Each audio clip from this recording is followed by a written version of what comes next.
Soyez les bienvenus, bonjour, bonsoir. Azul Flaoun, les décryptages d'Algérie par-ci tout le temps, c'est 24 heures, c'est le soir, c'est le matin, c'est le week-end, c'est les jours fériés, c'est la fin d'année, c'est Noël, c'est le Mouloud, c'est l'Aïd, nous sommes tout le temps présents.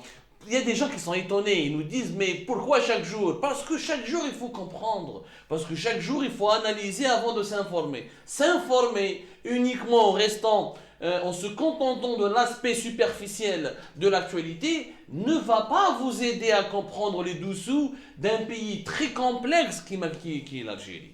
Aujourd'hui on va parler d'un sujet très complexe, un sujet les balèques. الناس ما دايروش قيمه كبيره باسكو ما على بالهمش وين كنا عايشين وين رانا رايحين qu'est-ce qu'on va risquer d'ici 2030. كي تصبح tu vas dans ta salle de bain, tous les Algériens et les Algériennes, il y en a encore qui n'ont pas de salle de bain en Algérie, malheureusement, ils sont même assez nombreux, ceux qui habitent dans des habitats précaires, dans des bidonvilles, dans des gourbis. Attention, tous les Algériens et les Algériennes n'ont pas encore de salle de bain, mais peu importe, quand on ouvre le robinet, qu'il soit dans une salle de bain ou là à l'extérieur ou là dans un jardin, il y a de l'eau. Et on utilise cette eau régulièrement pour boire, pour se doucher, pour cuisiner. L'eau, c'est le principal élément de la vie. Là où il y a de l'eau, il y a de la vie. Il y a ça se dit dans le Coran, ça se dit dans toutes les religions du monde, dans toutes les philosophies du monde, il y a de l'eau. D'ailleurs, quand on les recherche en ce moment actuellement sur la planète Mars, on cherche de l'eau. Si on trouve de l'eau, il y a la vie. Or, malheureusement, nous sommes dans un pays qui a une énorme crise d'eau. Nous revenons de loin, mais nous avons vécu durant les années 90 une pénurie d'eau potable et l'Algérie est encore aujourd'hui, jusqu'à aujourd'hui, confrontée à une crise de l'eau. Il y a une menace terrible de pénurie de l'eau qui peut éclater, qui peut survenir d'ici 2030.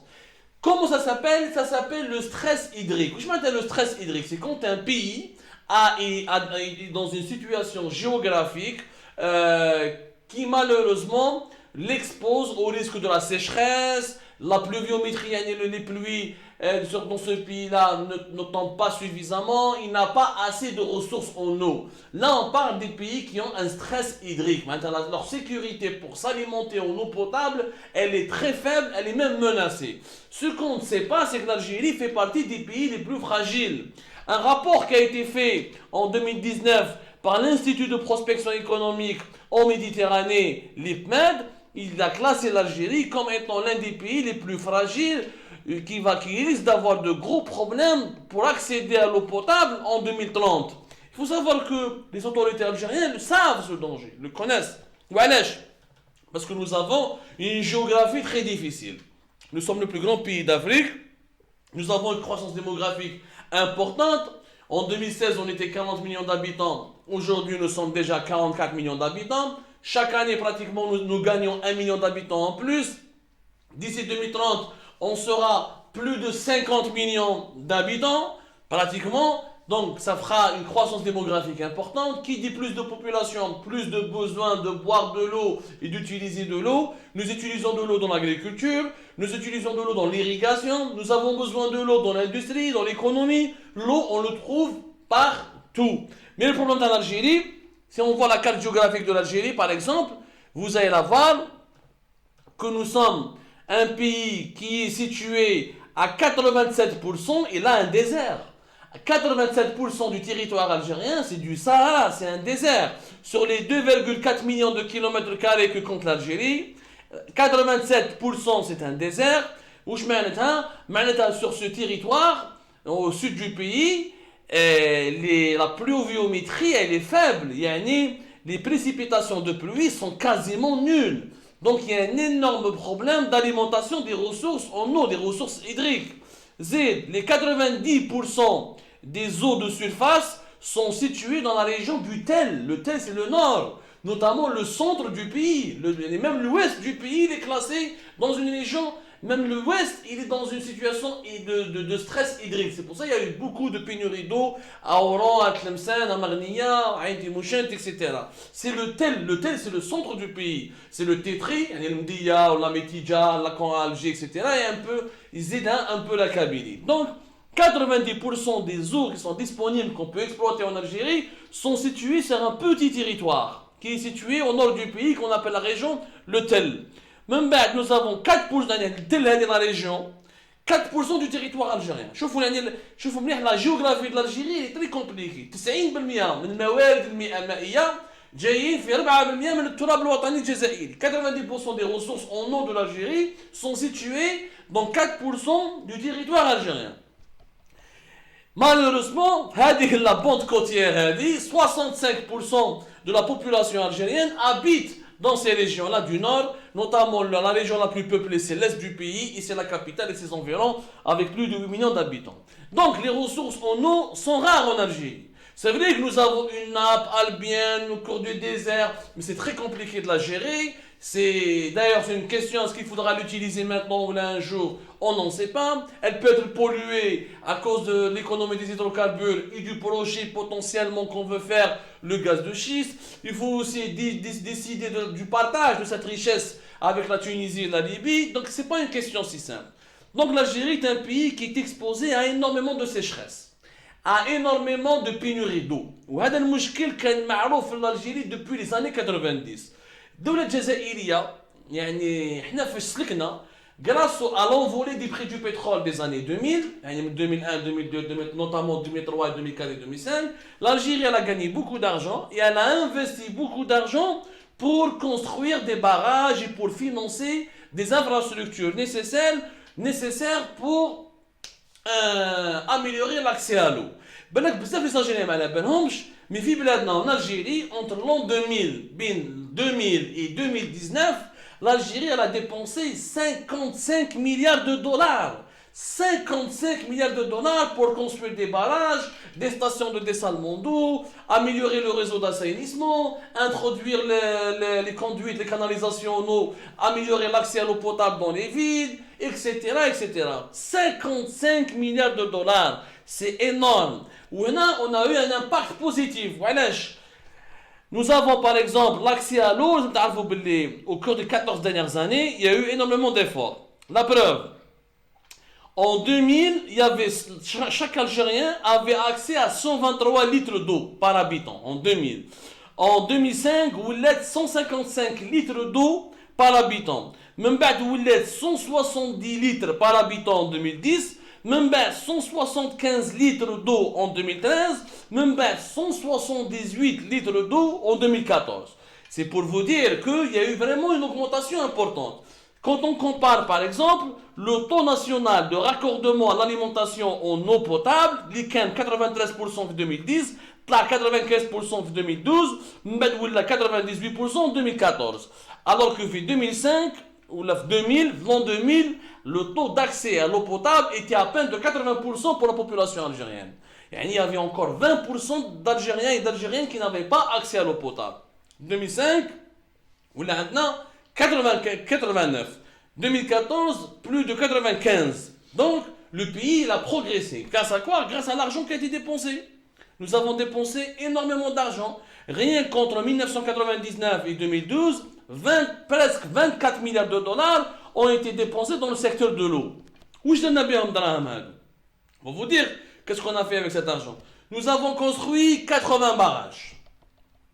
Nous avons construit 2800 forages qui sont gérés par l'Algérien des eaux. Nous avons 300 millions de mètres cubes de capacité supplémentaire grâce à ces barrages. Nous avons aussi 11 grandes unités de dessalement de l'eau de mer. L'eau de mer, il a beaucoup participé à régler la crise de l'eau potable. Bien sûr, il y a le dessalement de l'eau de mer, on va aller dans une émission spéciale, parce que comme déjà une enquête que nous avons déjà publiée sur Algérie Part, il y a énormément de problèmes de gestion dans les stations de dessalement de l'eau de mer. Parce qu'il y a des stations, notamment à l'ouest du pays, qui ont fini par des scandales de corruption parce qu'ils ont été mal gérés, ils n'étaient pas assez rentables, ils étaient tellement mal gérés et mal équipés que ça a fini par faire beaucoup de pannes techniques et aggraver et causer régulièrement des problèmes d'alimentation en eau potable. Mais quand même, mis à part 3-4 problèmes, le reste, les 11 stations de dessalement d'eau ont vraiment bien, ils ont apporté, ils ont participé à la démocratisation, à l'amélioration de l'accès à l'eau potable en Algérie. Il y a eu aussi, nous avons fait aussi 27 stations de déminéralisation. يعني درنا حوايج 26 systèmes de grands transferts entre les zones géographiques, des transferts الماء اللي كاين في ولايات جيبوا في ولايات اخرى كما داروا بين تمن رصد بين عين صالح وتمن رصد. Donc il y a eu des efforts, il y a eu vraiment beaucoup d'efforts. نقدروا نشوفوا quelques tableaux que vous allez voir à l'instant qui sont à l'écran. Regardez les tableaux derrière, certains tableaux pour voir combien on a fait.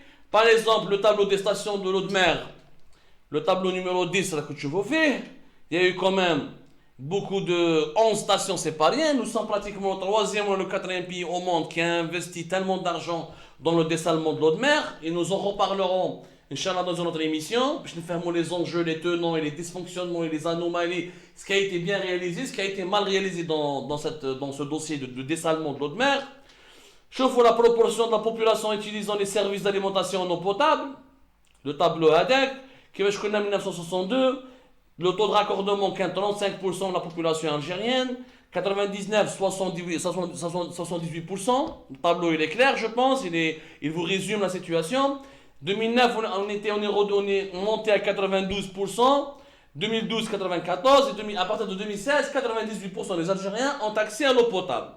Donc, il y a eu vraiment des progrès. On a géré, parce que nous avons dépensé beaucoup d'argent. 55 milliards de dollars, mais le mouchkil, c'est que les 55 milliards de dollars, mais il faut dépenser encore un peu plus d'argent. Parce que nous avons une croissance démographique qui est importante. Nous sommes 44 millions d'habitants. Et 2030, on sera encore plus nombreux. On sera 50 millions d'habitants. Ou le machak que on a fait 2030, c'est que nous allons avoir des villes, plusieurs villes qui vont dépasser les 1 million d'habitants. Nous avons des villes de l'intérieur qui vont totalement augmenter. Du coup, la demande nationale en eau potable va énormément augmenter à partir de 2030. Ou le scénario. Les autorités algériennes, elles بالهم به. elles مش ما يقولوش ما على بالهمش. لازم تعرفوا باللي en 2030, la demande nationale ou les besoins annuels ou les besoins nationaux en eau potable vont s'élever à pratiquement 13 milliards de mètres cubes. 13 milliards de mètres cubes. En ce moment, nous consommons 10 milliards et demi de mètres cubes. C'est-à-dire que d'ici 2030, on doit trouver encore l'équivalent de 2 à 3 milliards de mètres cubes pour pouvoir satisfaire les consommations nationales. وهذه علاش؟ هذه علاش parce que nous aurons beaucoup de population, plus de 50 millions d'habitants, de nouvelles villes, des expansions urbaines, des villes qui vont grandir, les villes il y avait 200-300 000 habitants, ils seront à 500-600 000 habitants, une ville qui m'a Oran ou la Constantine, ils vont certainement atteindre les 2 millions d'habitants, la capitale Alger, ses environs, elle va certainement atteindre les 15 millions d'habitants alors qu'elle est déjà à 8 millions d'habitants, donc il y aura énormément d'expansion urbaine. Nous aurons besoin de quoi? Nous aurons besoin de 4 milliards de mètres cubes pour la consommation des ménages, alors qu'en ce moment, nous consommons 3 milliards de mètres cubes. Nous aurons besoin de 8,1 milliards de mètres cubes pour l'agriculture, parce qu'il faut, pour manger, pour se nourrir, il nous faut une agriculture. Même si nous importons beaucoup, ça ne peut pas durer, on va revenir après sur ce point-là. Donc nous aurons besoin de 8,3 milliards de mètres cubes pour l'agriculture, et nous aurons presque 1 milliard de mètres cubes pour l'industrie. C'est ça la question. Eh bien l'Algérie n'aura pas le choix. L'Algérie devra construire de nouveaux barrages. Nous aurons besoin de construire 23 nouveaux barrages. Nous devons avoir d'ici pratiquement 2030 au moins 120 barrages, alors que nous avons en ce moment 80 barrages. Donc nous devons construire 23 nouveaux barrages. Nous devons faire 3 grands transferts et des transferts d'eau des wilayas d'une région à une autre, où il faudra faire même les 23 donc au début, mais en totalité, les Amendirou ont tout 36 barrages, 36 nouveaux barrages. Chaque barrage d'eau, il coûte bien 500 millions de dollars jusqu'à 3 milliards de dollars. Alors, les barrages moyens 500-600, les grands barrages, c'est 2 jusqu'à 3 milliards de dollars. Il y a même des barrages qui coûtent 4 milliards de dollars. Qui met le grand barrage que l'Éthiopie en ce moment en Afrique a construit au bord du Nil et qui cause un gros problème entre l'Égypte et le Soudan. Nous en reparlerons prochainement dans une autre émission. Du coup, pour construire ces 36 nouveaux barrages, pour financer les nouvelles infrastructures, pour produire et trouver ces nouvelles quantités d'eau que nous aurons besoin, dont nous aurons besoin, et pour continuer à irriguer nos terres agricoles tout en continuant à boire de l'eau et à ne pas avoir soif, pour ne pas avoir soif, il faudra dépenser beaucoup d'argent. Aux 55 milliards de dollars que nous avons dépensés entre 2000 et 2019, il faudra dépenser minimum 25 milliards de dollars ben 2019, 2020 jusqu'à 2030. Minimum 25 milliards de dollars. Si ce n'est pas plus. Et le mouchkil, c'est que il est sur le plan politique et économique.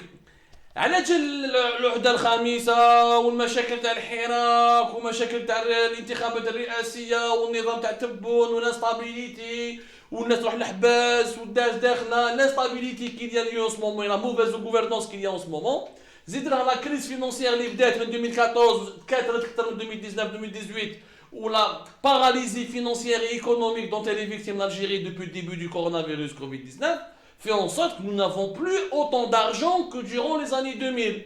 Si nous étions un pays très riche de 2005 jusqu'à 2015, l'argent commence à manquer cruellement en Algérie depuis 2017-2018 jusqu'à aujourd'hui. Donc, nous avons tous 6 milliards pour financer des nouvelles stations de dessalement. Ils veulent mettre 8 nouvelles. Déjà, il y a un projet, des études ont été lancées pour construire 3 nouvelles stations de dessalement. Mais d'ici 2030, nous aurons besoin de 8 nouvelles. Il faudra au moins qu'on ait 20 stations de dessalement au lieu d'en avoir 11. 36 nouveaux barrages, au moins avoir donc plus de 120 barrages à travers le pays au lieu de 80. Tout ça, c'est de l'argent. C'est beaucoup d'argent. Minimum 25 milliards de dollars, si ce n'est pas plus. Et le mouchkil, c'est que النظام الحالي راهو يتمسخر راهو يضيع في الوقت.